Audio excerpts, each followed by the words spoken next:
like toilets and baths are amazing, whereas like the laundry stuff is.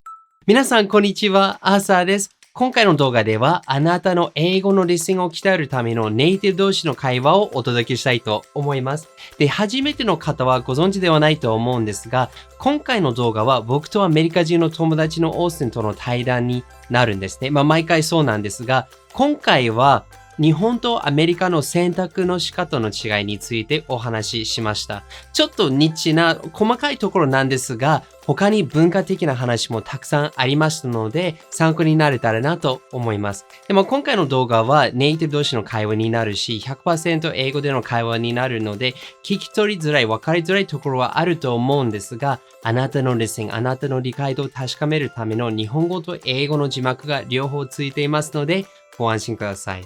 で、もともとこの動画は The Austin and Arthur Show という別のチャンネルで放送されたものになるんですね。で、そのチャンネルでは日本語と英語の字幕がないので、ちょっとハードルが高いと思うんですが、これ以外のトピックスはたくさん入っていますので、そのチャンネルもご覧ください。もうちょっとくださいね。すぐに終わりますから。で、これからもいろんなトピックスに触れていきたいと思いますので、オースティンとアーサーに聞いてほしい話とか、話してほしい話がありましたら、ぜひコメント欄でシェアしてください。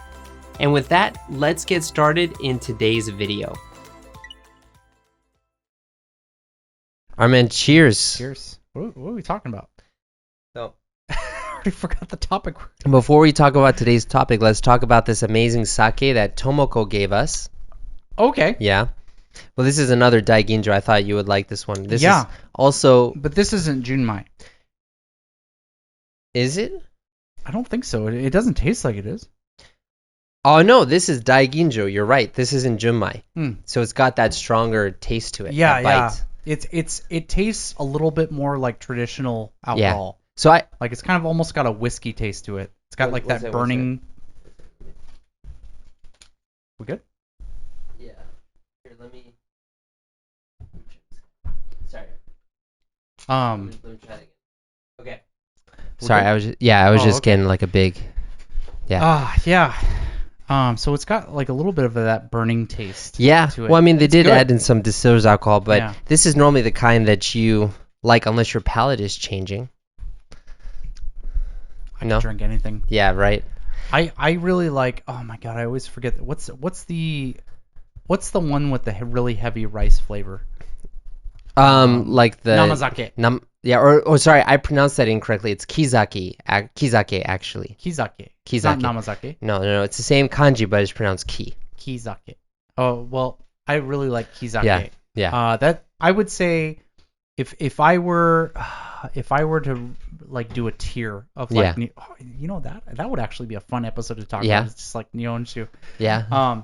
For but sure. if I were to talk about like what probably my favorite is, it's probably like kizake is probably my favorite, and then I would say now it's Junmai. Junmai. Yeah, I understand. I've changed. You've changed. I've changed. You've changed. Yeah. But this is still very nice, though. I like this one. Oh, this is great. Yeah. Daiginjo is like always the Daiginjo best. anything is good. Yeah.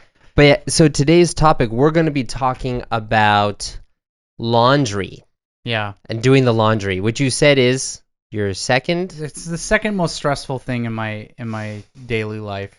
Sounds wonderful. Number one being garbage. Yeah. But I think that's like a universal thing. I think everyone just stresses about garbage. Yeah. We talked about that. But why is laundry so stressful for you? Laundry is stressful because I don't own a dryer. Like most Japanese people.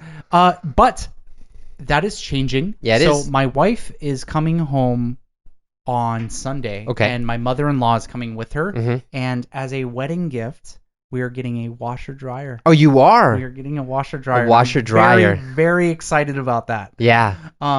But like you said earlier, most people don't own dryers here. Yeah. And which was a totally weird concept to me. It's a really weird concept, especially given the fact that what I'm about to say, the main stressor that I have is my clothes don't dry.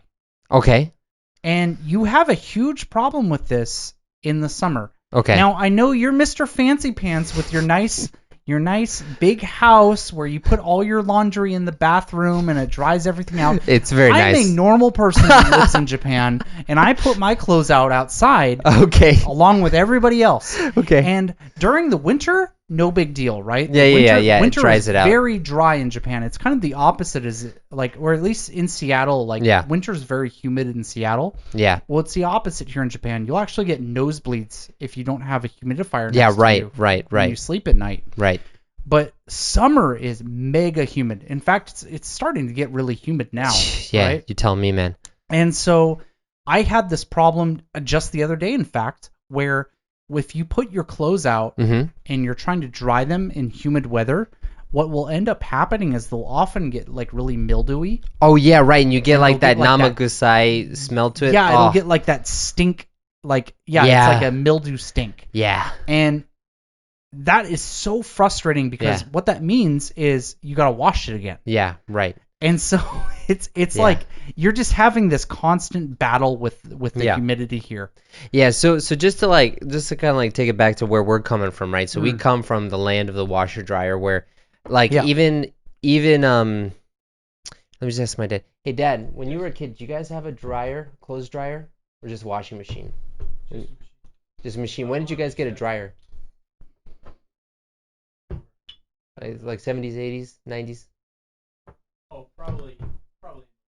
Late 70s? Yeah. Okay. Yeah. Yeah, so like when my dad was a kid in the 50s and 60s, they didn't really have, they just had a washing machine, right? Yeah. But then in the late 70s, they had a dryer. And, we grew up with a dryer, which is like you wash it, then normally the dryer is attached to it, so you take it from the washing machine, you just go flip, then throw it in. Yep. Flip, throw it in. Yeah. Push the button. Yeah, I think one thing that I will say that the U.S. has like really just got locked down is daily chores.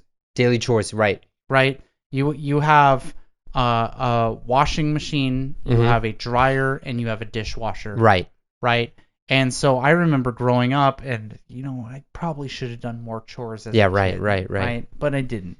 But even doing those chores, it was like such a trivial thing, like to get dishes done. Like I hate doing dishes. It's such a oh god, it's like one of my least favorite things to do.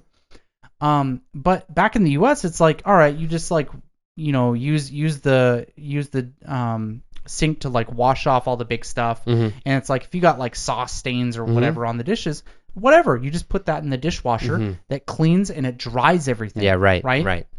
And so the only thing you really have to do is just put the dishes away. Yeah, right. You rinse them and you put the dishes away. And you're starting to see that catch on here in Japan. But still, like, I would say, actually, I have never been to an apartment in Japan that has a dishwasher. Yeah, right. Whereas if I was in the U.S., having a dishwasher is like, I lived in 2 apartment complexes in the U.S. and both of them had dishwashers. Yeah, right. So like, so in America, when you go into an apartment, it's pretty standard-ish that you're going to get an oven with 4 mostly electric burners. And I really want to emphasize, this is a big oven. This is not oven. like the little like compact thing that you put. This is like a full like giant thing in your kitchen. Like maybe not you, but like probably Natsumi could climb into it. Yeah. Right. Yeah, so it's that level of big, and there's always a washing machine. Yes. Too. And more often than not a dryer. Yeah, right. And we lived in the crappiest apartment ever, but we had a washer and a dryer and all that stuff too. But like Natsumi's parents just got a dishwasher 2 years ago. Yeah.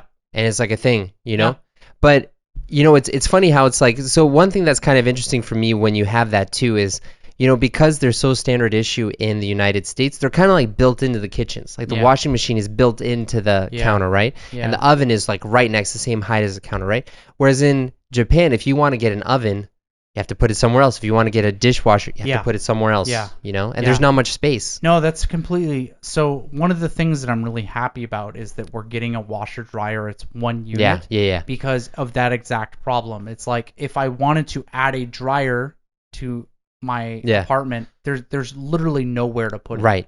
Right. But yeah, it's just such a crazy thing, like growing up with that and then moving here, and it's like you feel like it's like what's going on? You guys can like heat up your toilets and put on bidets that sing to you, but there's no dryer. It's so crazy because exactly, right? You have such sophisticated like bathroom stuff. Yeah, and dude, then their baths are on point, man. Dude, I look. When I go back to the U.S., I feel like I'm living in like the Stone Age. Yeah, when it comes to toilets. Yeah. Like I cannot. It drives me insane because actually my apartment is shown on. We don't have a bidet in our toilet right now, and I've just put this off. Like I really need to. I've planned on buying this for a while now, but it's so horrible using a toilet without a bidet now. Yeah, like, once you're used to it, it's like. Oh God, toilet paper. Oh. Yeah.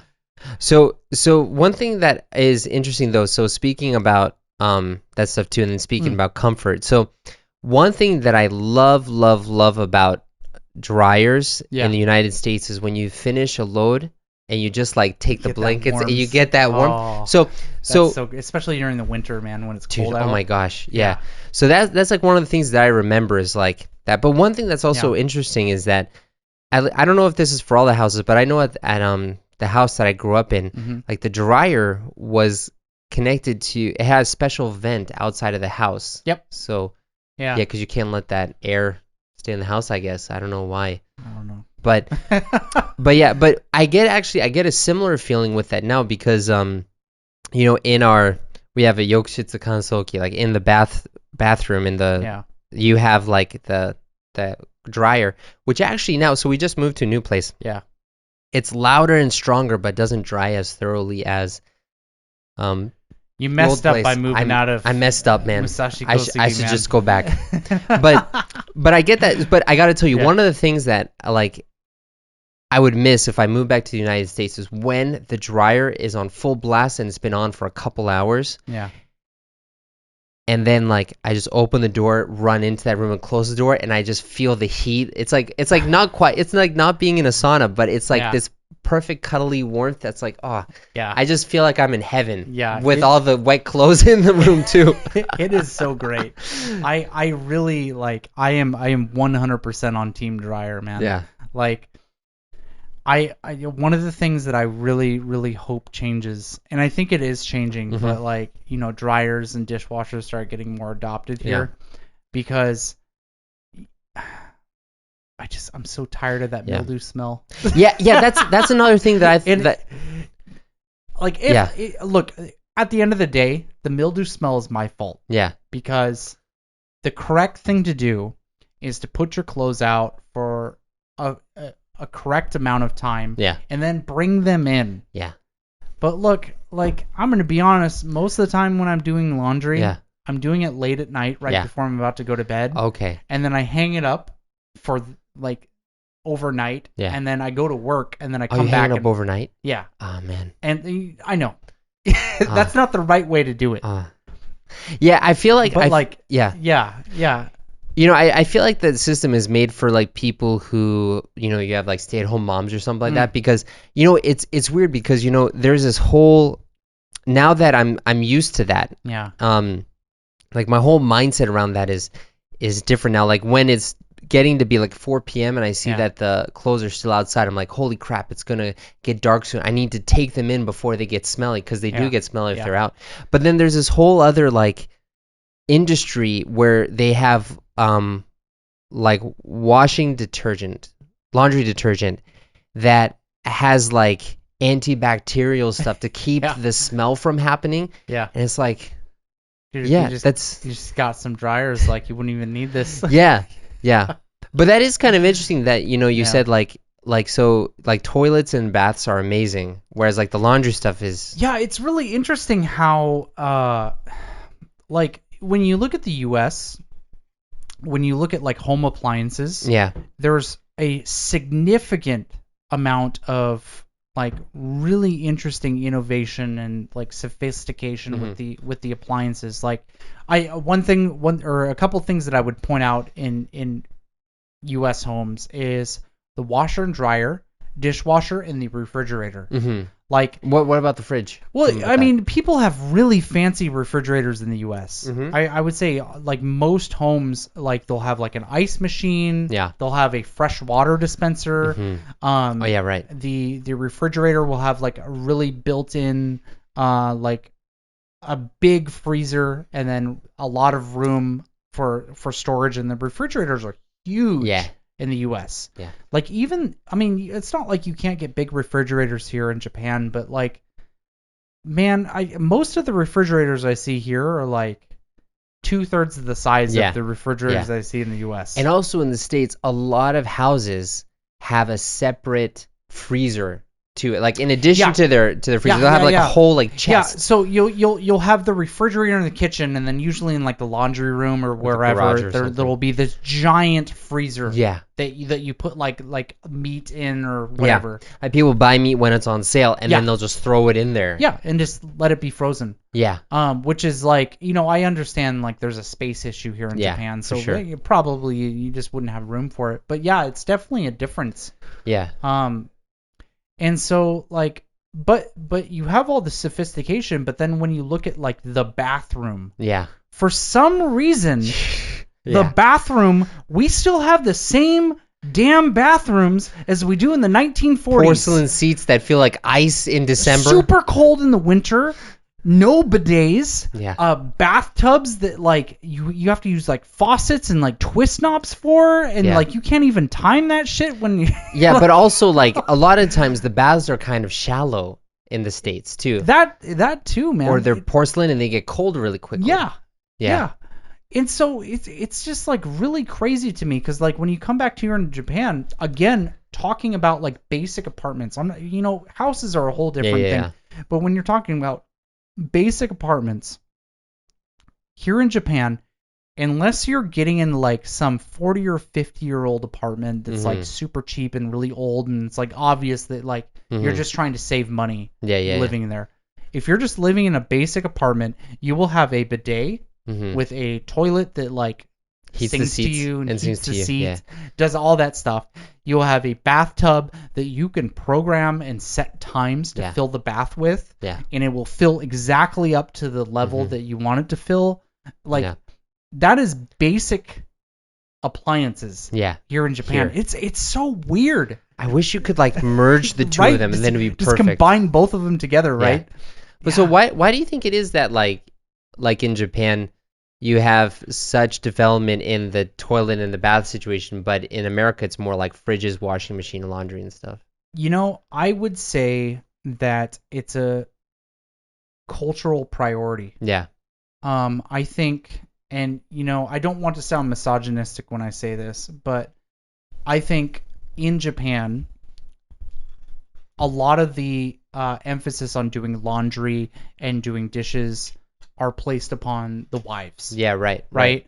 And so I think culturally speaking here, at least why it hasn't really caught on until recently is because Japan's looked at this and gone, well, why do we need this? Wife just does that. Yeah. Why do we need to get this appliance?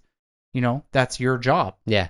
Right? Well, yeah, I mean, I feel like, for like if you have a stay-at-home wife, that stuff isn't really that big of a deal. But if both of you guys are working, and women have been in the workforce a lot longer in the United States compared to Japan. Significantly longer. So that the development has happened sooner. So it's like this need of, look, I need laundry and I need dishes to be automated. Yeah, right. Because, both the husband and the wife in the U.S. are gone during the day.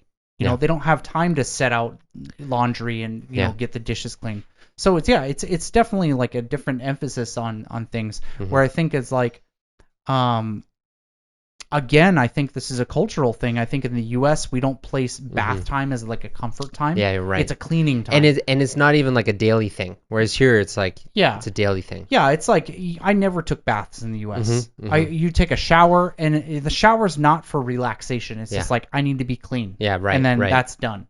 Right. Whereas bath time here in Japan is more of like a relaxation, kind of like a de-stressing time. Right. And so I think that there's been a lot of advancements done over here because people have a greater emphasis.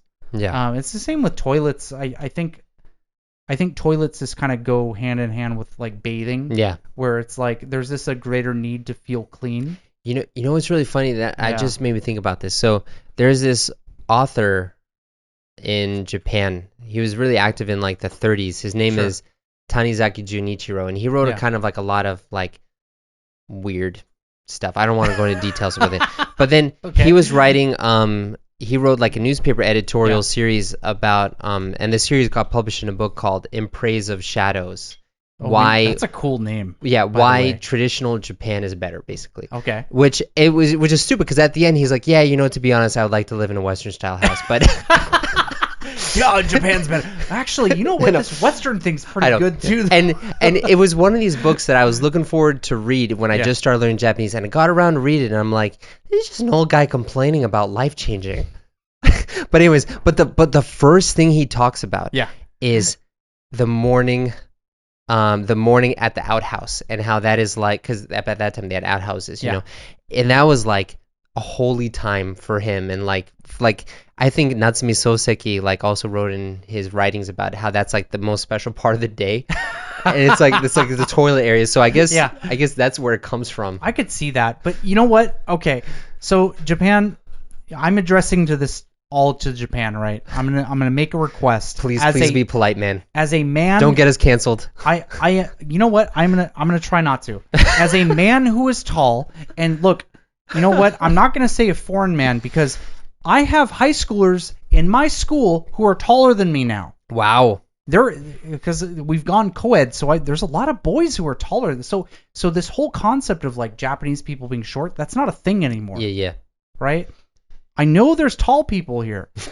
Okay? So as a tall person, please just make the toilets a little bit taller. Yes. Because do your legs go numb? Like they do. That's why they go numb.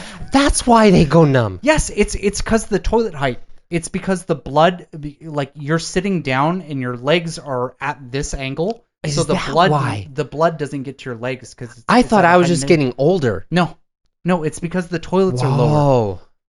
Yeah, well, I did notice that the toilets were lower, and it was kind of like. Yeah, it's because you're sitting at this, and when you're at that height, the blood doesn't get to your toilet or it doesn't get to your legs, and so the blood doesn't get to your toilet. That's a little dangerous. Yeah.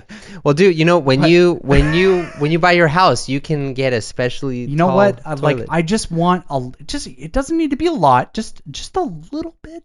Why don't you put like a child seat on top of that to raise it up? But yeah, that and I think archways or like the entrance for doorways. Oh, okay, they're really low. You're noticing that they're changing a little bit, but man, like I'll tell you, my old apartment was built in the 1960s. Okay, It was a super old apartment, and my doorway was built for a person who is I would say 5'5". Yeah, right. Or in centimeters, what would that be? 160 centimeters. Yeah, or something like that. Right. And it's like, I think the older generation in Japan was probably around that height. But it's like, dude, you could be a person who's Japanese right now, and I think you would be hard pressed to find someone our age in Japan that is that height. Yeah. Or at least men. Yeah, well, people are getting taller, Yeah, people are getting way taller. Yeah, well, even like this place, right? So, I mean, this place was built in the 70s, I think. And the archways are, again, short. You have to duck, and it sucks when you're tall. Yeah, and you're taller than me, so it sucks. I know it's tough, man. I mean, luckily, I still have hair. I'm sure when I go bald, I'm going to have a problem with this. But I have scars on the top of my head from when I've dinged my head coming home drunk. Do you so just a question about that tall people problems. What is it like with trains you? Do you hit your head on like the handles all the time? Yeah, all the time. In fact, today too smacked my face. So what? Okay, like obviously I'm not some idiot. I don't walk into the handles. But I'll tell you what I often have problems is like people will hang on to the handles, right? Mm-hmm. And then they'll let go. When they're getting off the train, they'll let go, and like they don't immediately let go, right? They kind of hang on to it a little and then let go when they're getting off, so it swings and it just smacks me right in the face every single time when I'm on the train. It drives me nuts. Stop doing it. Dude, I wish I could film that. That's like, oh my god. Dude, I feel like if we could film like 20 of those and make that in like a video compilation. It's so frustrating because like I'll be sitting there like I mostly encounter this when I'm on the Yamanote line because I'll be honest, I'm a big fancy man on the Tokaido line. I ride in the green car. You ride in the green car? Dude, it's worth it. Oh god, 100%. It's worth it. 100%. I gotta sneeze.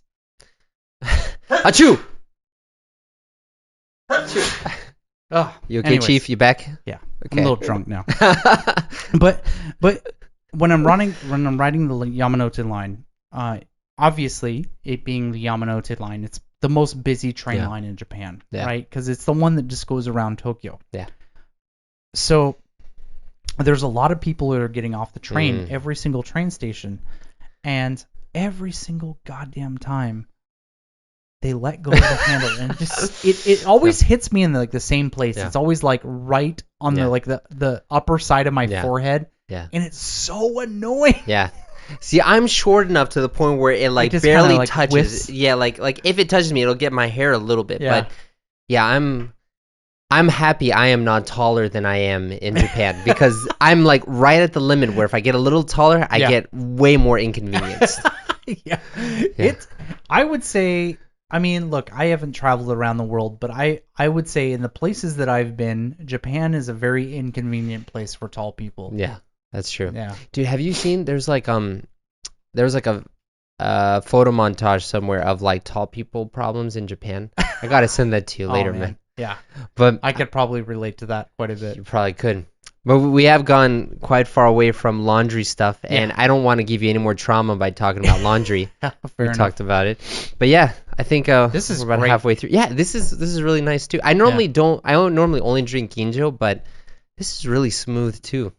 It's got some bite to it, just a little bit.